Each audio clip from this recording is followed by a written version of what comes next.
ऐसा लगता होगा कि आप सोच रहे हैं कैसे इसको एक्सपेंड करके लिखेंगे, क्योंकि लॉन्ग में आता है, नॉट ओनली शॉर्ट। तो आप अपनी तरीके से एक बार लिख के कॉपी में जरूर देखना और डरने की कोई ज़रूरत नहीं। आप इन सब मैं जो भी पढ़ाती रहूँगी आप उसको फॉलो करना, अच्छा सा आप मार्क्स ऑब्टेन करेंगे। मैं ये तो नहीं कहूँगी आप टॉप आ जाएंगे, ये सब झूठ होता है, बट यू अचीव।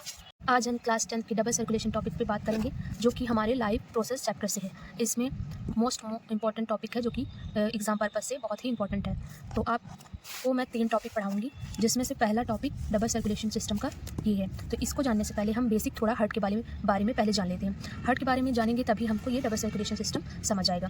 ये हार्ट से ही रिलेटेड है। हार्ट में जो सर्कुलेशन सिस्टम होता है उसी को डबल सर्कुलेशन सिस्टम दिखाए गए हैं, बताया गया है। तो पहले हम हार्ट को देखते हैं, हार्ट के स्ट्रक्चर को समझते हैं। तो ये है हार्ट। पहले हार्ट को देखिए, इस काइंड ऑफ इसमें जो है क्वेश्चंस आते हैं, जैसे ड्रॉ डायग्राम ऑफ हार्ट या draw line double circulation system of heart, और इसी तरह अलग अलग टाइप से क्वेश्चन पूछे जाते हैं।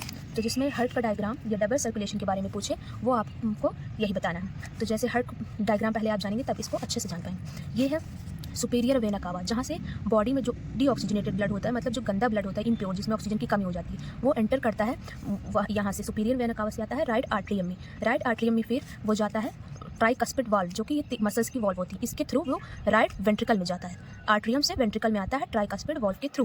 फिर वो जाता है, फिर वो लेफ्ट पल्मोनरी आर्टरी में जाता है और राइट पल्मोनरी आर्टरी में भी जाता है। फिर ये दोनों टाइप, जैसे ये राइट पल्मोनरी आर्टरी मतलब राइट लंग में जाएंगे, और ये लेफ्ट लंग में जाएगा, जहाँ पर जो ऑक्सीजन की कमी हुई रहती है ब्लड में, उसी को इम्प्योर डीऑक्सीजनेटेड बोलते हैं। तो ये जब वहाँ पर जाएगा तो ये लंग्स में जाके CO2 को बाहर कर देगा, ऑक्सीजन को ले लेगा, तो ये ब्लड हो जाएगा ऑक्सीजनेटेड। फिर जब ऑक्सीजनेटेड हो जाएगा तो फिर वो रिवर्स हो जाए लेफ्ट पल्मोनरी वेंस के थ्रू, और राइट पल्मोनरी वेंस के थ्रू आएगा वो कहाँ, हमारे इसमें क्या नाम है, लेफ्ट ऑरिकल्स में आ जाएगा।